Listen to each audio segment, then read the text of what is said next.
Listen up, folks. There is a $12 billion industry banking on you never discovering the secrets I am sharing today. Come springtime, millions of American neighbors rush to stores for jugs of chemicals to soak into their beautiful garden soil. Honestly, we have been stuck in this same frustrating cycle for decades. Weeds pop up, we spray them down, they return, and we spray again. Meanwhile, those big corporations rake in another $11 billion right here in the United States alone.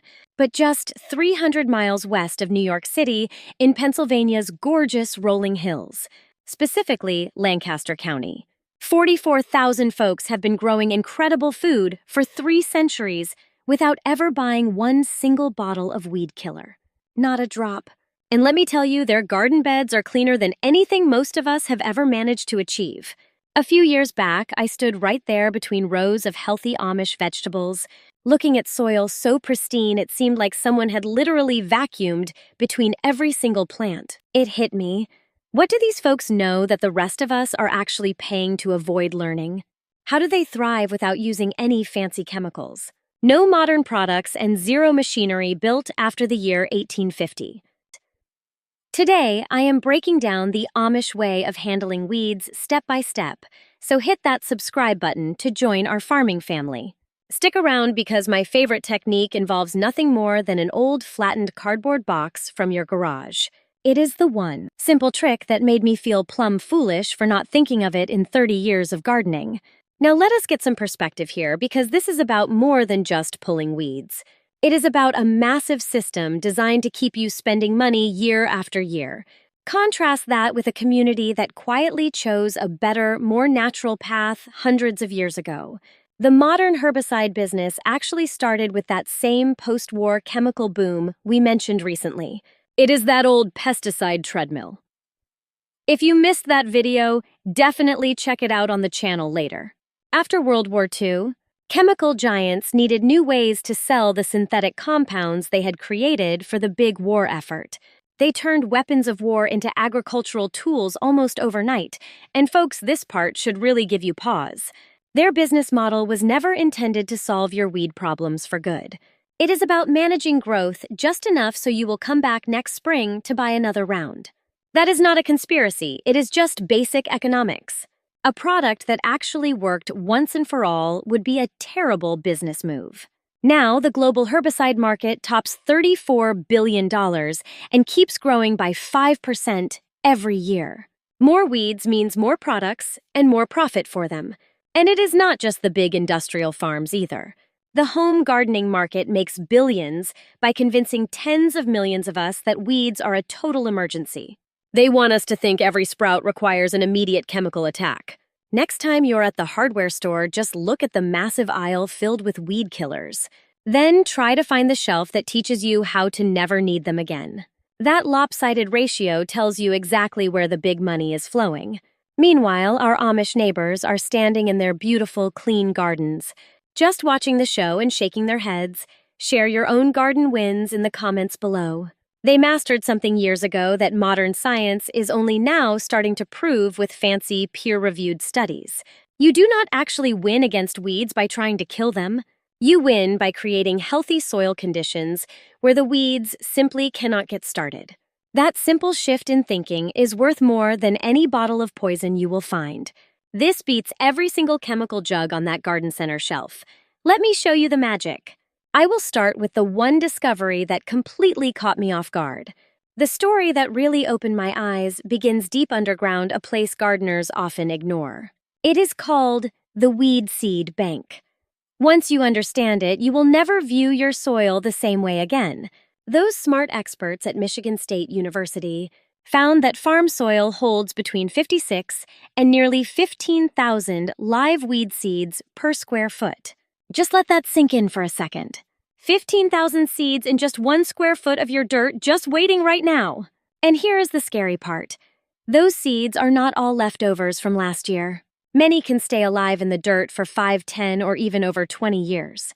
Velvet leaf seeds have been known to sprout after decades buried deep. You are likely pulling weeds today that actually landed there long before you even moved onto this land.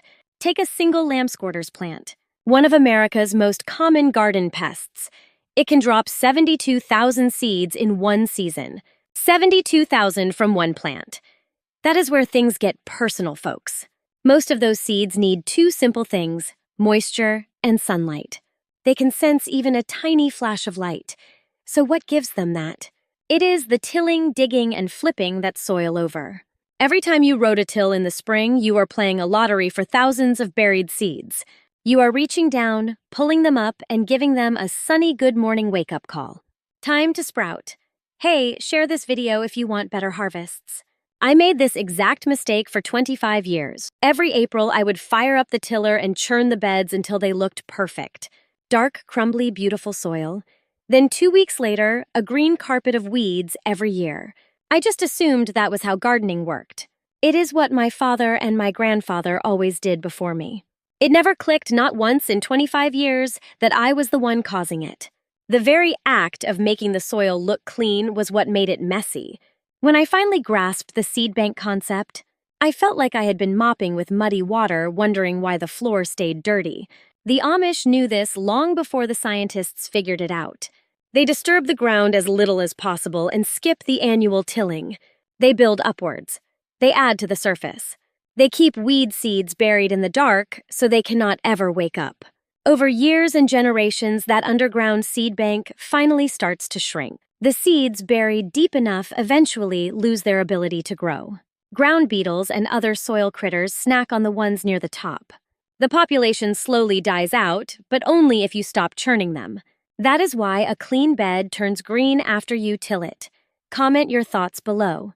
You did not plant those weeds. You just excavated them. So here is your first real step, the foundation for a healthy garden. Stop tilling your garden beds every year. If your soil is already established, there is no need to flip it. Instead, spread 3 inches of aged compost on top and let worms do the work. Subscribe for more secrets. Those families have nurtured that same dirt for 300 years straight. Stop tilling and start layering mulch. 2 amazing things will happen immediately. First, you keep those sleeping weed seeds tucked away in the dark. Second, you're building a solid mat that chokes out any new invaders. Every inch of dark compost you spread adds another layer of protective shade over those seeds. In cooler zones, 3 to 5, spread your compost 4 weeks before the last spring frost. In zones 7 to 9, start earlier, and remember, it's not just fertilizer. It's total weed control. The Amish don't separate soil health from weeding. They use one system. Weeding is built into the soil's health. Here's what most folks miss. This next part truly shocked me. Healthy soil is just the start. Their next move is absolutely genius click, like if you agree. Listen, this sounds like high school chemistry, but it happens in Amish gardens every winter. It's a process called Allelopathy. Once you grasp this, you'll see plants making their own powerful herbicides right in the dirt. After the summer harvest, the Amish never leave their garden beds naked. They always plant cover crops. Families in Lancaster County use cereal rye just like their grandfathers did. Here's the deal. Cereal rye creates chemical compounds called benzoxazinones. These natural substances leak from the living roots and stay in the mulch after the plant dies. They literally stop weeds from sprouting or growing near your precious vegetables. Think about that. No expensive spray bottles needed. This isn't store-bought. It's a plant brewing its own natural weed killer. It pumps protection from the roots straight into the earth 24 hours a day while you're sleeping or eating dinner. Studies from Cornell and Penn State prove how well this method works.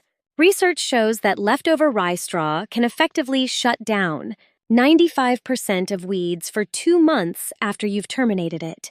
That's 95% control without chemicals. Subscribe today. Cereal rye is absolutely brutal against those common annoying garden weeds. It destroys pigweed and crabgrass, the stuff that drives us growers crazy. Rye neutralizes them using secret chemistry the plant makes all alone. Reading those research papers? I wondered why this isn't headline news. Share this video. Here's the plan. During late summer or the early fall months, scatter 2 pounds of rye seed for every 100 square feet of bed. Just rake it in.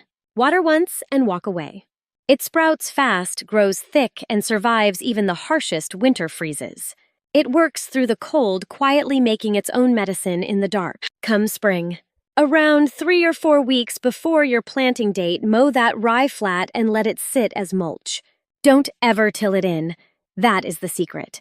Keep it on top to do 3 jobs at once. It literally creates a dark wall that stops sunlight from hitting any weed seeds hiding in the dirt. As it rots, it pours out natural chemicals that stop new weeds from even trying to sprout up. Plus, it keeps the ground underneath nice and moist, saving you about 30% on your watering chores. You just tuck your seedlings through that organic blanket by cutting tiny slits for every single little plant. Let the rye do the work. Now here is a statistic that will make any serious gardener listen up. Every single season you follow this plan, that massive bank of weed seeds starts to dry right up. After staying consistent with this cover crop method for 3 full years on your own family farm, Amish growers say that weeding goes from a giant weekly headache to a quick 5-minute walk around. Once you hit 5 years, many folks tell me they barely have to pull a weed at all. Spend 5 years building this natural cycle, and the problem most folks fight forever just fixes itself entirely. That is the big vision. That is the smart investment you are making for your future garden beds.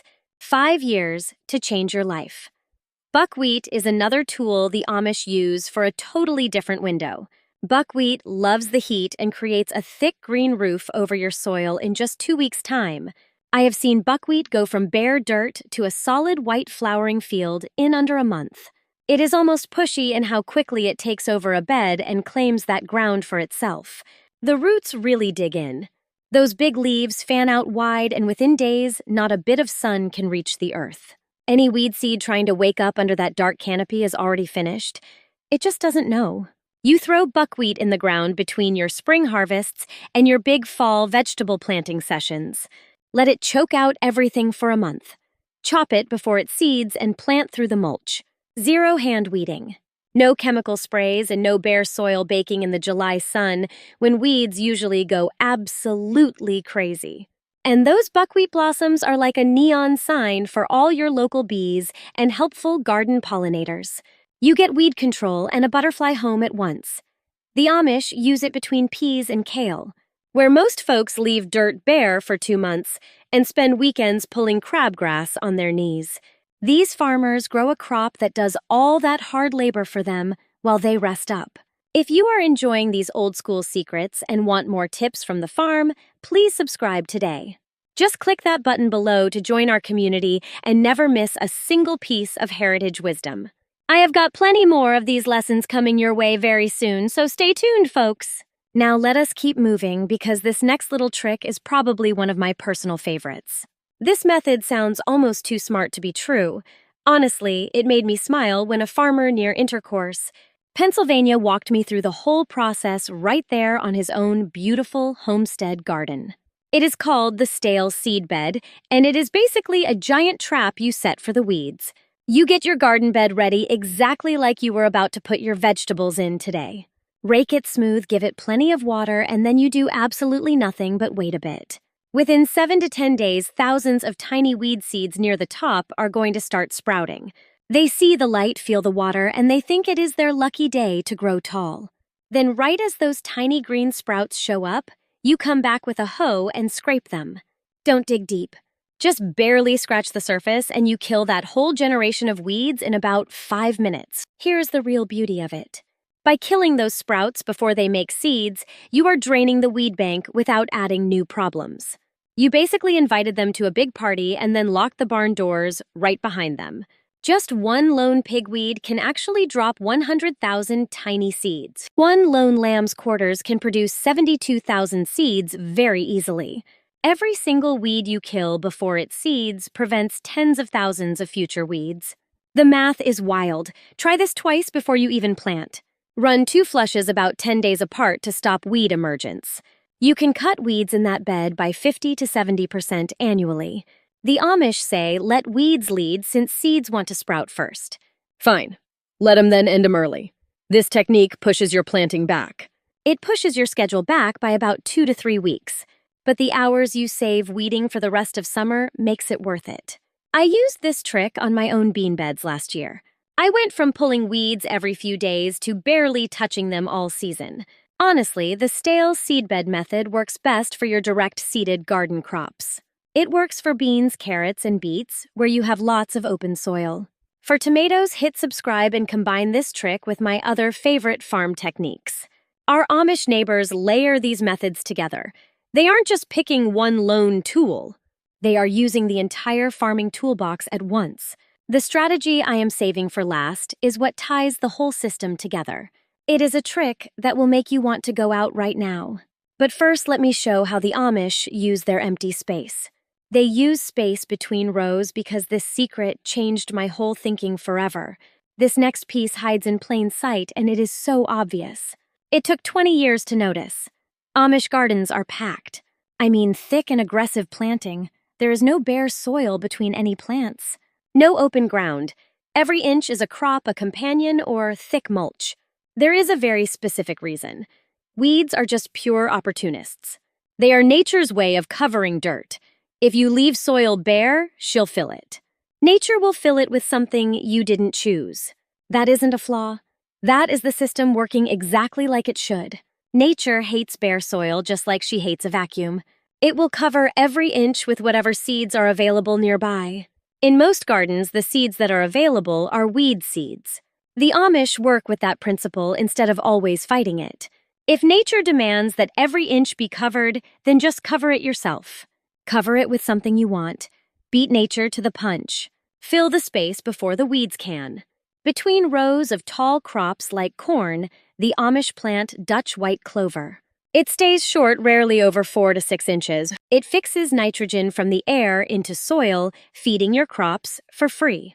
It creates a thick, living rug that physically excludes those weed seedlings. Once flowering, it attracts pollinators that boost fruit set on your garden tomatoes. So it feeds soil, fights weeds, and improves your harvest all at the same time. It reseeds itself every year. Plant it once and let it work forever. Like this video, since low clovers as mulch will significantly reduce your weed pressure. They improve soil nitrogen and provide free weed control. Please comment if you'll try this and create a canopy that closes right over for us. Phủ kín đất từ sớm để triệt tiêu mọi mầm mỏng cỏ dại đang định mọc. Biến cây trồng thành màng ngăn cỏ khác hẳn cách trồng hàng thưa truyền thống. Lời để đặt trơ trụi mà nhiều sách hướng dẫn vẫn hay khuyên dùng. Giờ tôi sẽ chỉ ra vài thói quen cũ mà người Amish đã xóa bỏ. Tôi không hề có ý định phán xét bất kỳ ai ở đây đâu. Vì chính tôi cũng từng mắc sai lầm đó suốt nhiều năm trời rồi. Đầu tiên là xới đất mọi mùa xuân giống như đời cha ông tôi làm. Tiếng máy nổ cùng mùi đất mới xới khiến ta cảm thấy rất chăm chỉ. Nhưng thực ra tôi đang đánh thức hạt củ và chuộc lấy mùa hè khổ. Về cơ bản là tôi đang tự tay gieo trong một mảnh, vườn cổ vào tháng 4 rồi dành cả mùa hè để than vãn về nó. Người Amish dạy tôi rằng mảnh đất sạch sẽ nhất lại dễ mọc cỗ nhất, còn mặt đất nhìn bừa bộn với lớp rơm rạ phủ lên bên trên. Cùng cổ ba lá lại là nơi trồng cỗ dại tốt nhất hiện nay đấy. Thật khó chấp nhận với người thích luồng đất sạch như tôi. Đăng ký nhé! Thói quen thứ hai là nhờ cỗ xong và để mặt đất bị trơ trụi. Mỗi khi nhờ cỗ tôi để lại một cái hồ mới gọi hạt giống khác. Nhưng các bạn biết không, người Amish chẳng bao giờ để lộ khoảng trống. Khi dọn gì đó, họ lập tức phủ kín bằng rơm hoặc để cây lặng. Sai lầm thứ ba chính là việc cố giữ cho mảnh vườn quá sạch. Đặt trồng nhìn gọn nhưng làm mất chỗ ở của bộ đất ăn hạt cỗ. Một nghiên cứu từ Đại học Cornell đã ghi lại kết quả rất bất ngờ. Chỉ riêng bố cánh cũng đã tiêu thụ tới 65% cỗ. Tầng 65%, thật tuyệt phải không? Nhờ để lại bình luận nha. Một lớp rơm mỏng sẽ giúp những đồng minh này có nơi trú ngụ tốt. Sai lầm thứ tư là coi dưỡng đất và diệt cỗ là chuyện riêng biệt. Đây là mấu chốt. Tôi từng tách biệt kế hoạch phân bón và diệt cỗ chẳng bao giờ khớp. Người Amish dạy tôi rằng hai việc này thực chất chỉ là một thôi. Đạt yếu sinh ra cây còi cọc và phát triển vô cùng chậm chạp nhé. Cây lớn chậm khiến đất hồ lâu tạo điều kiện cho cỏ dại bùng lên.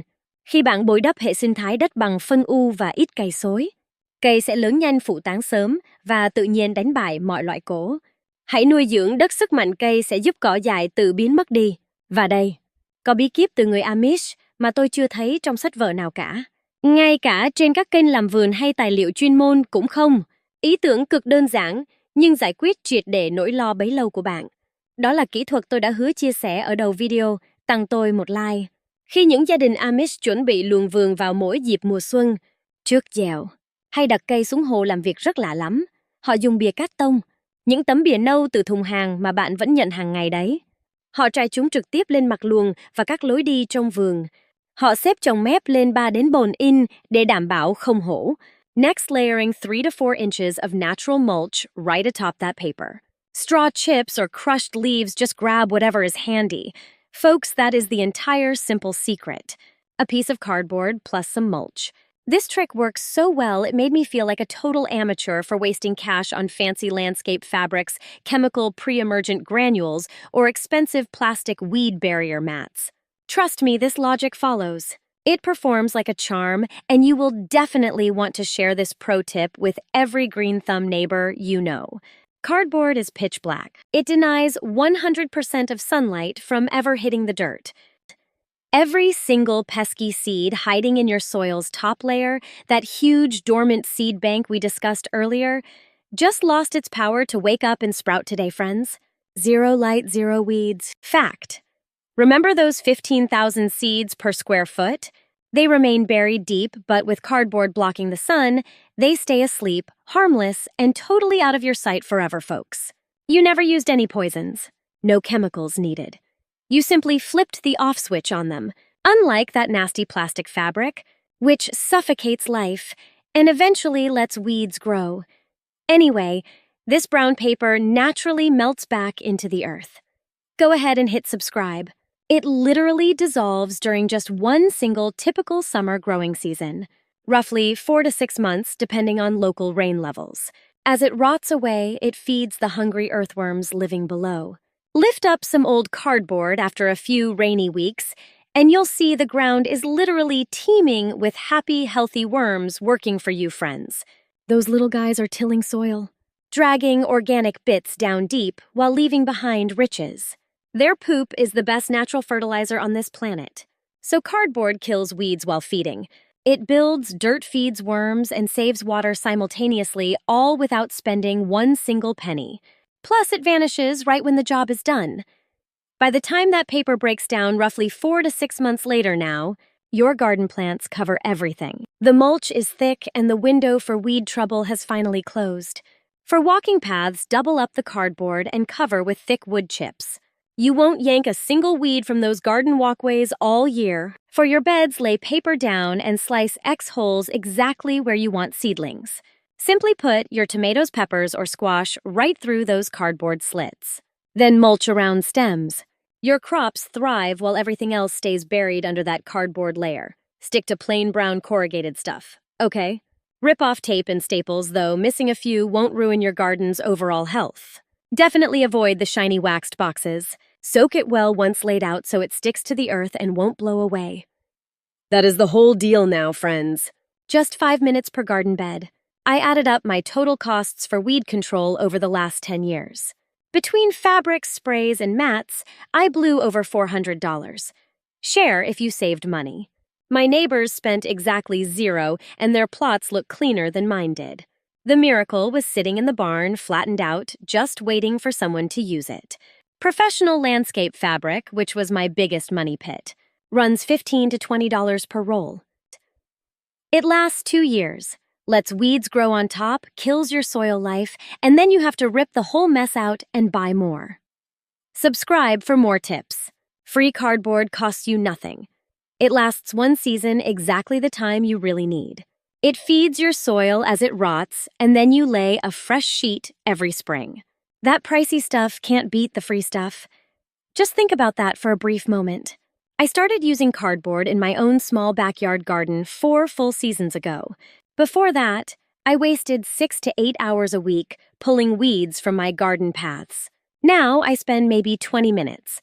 Not 20 minutes daily, but 20 minutes every week. Total cost over 4 seasons was $0 and 10 minutes of work on every planting day. I actually crunched the numbers over those 4 years. The usual way would have cost me somewhere around $160 to $200 for poisons. This old Amish secret cost nothing and did a much better job.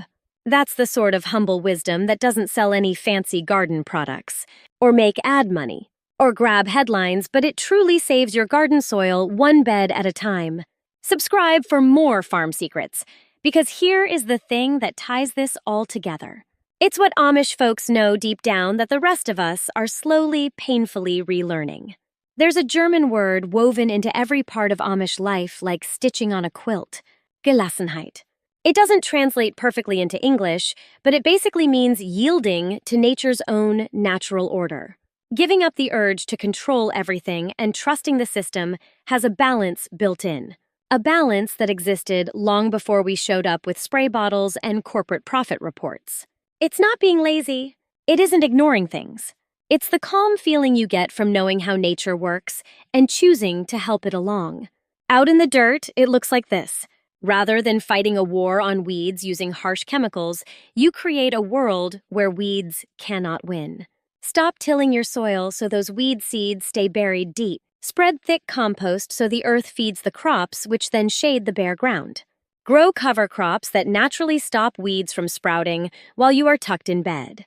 Fool those weed seeds into growing early, then clear them out before they cause real trouble.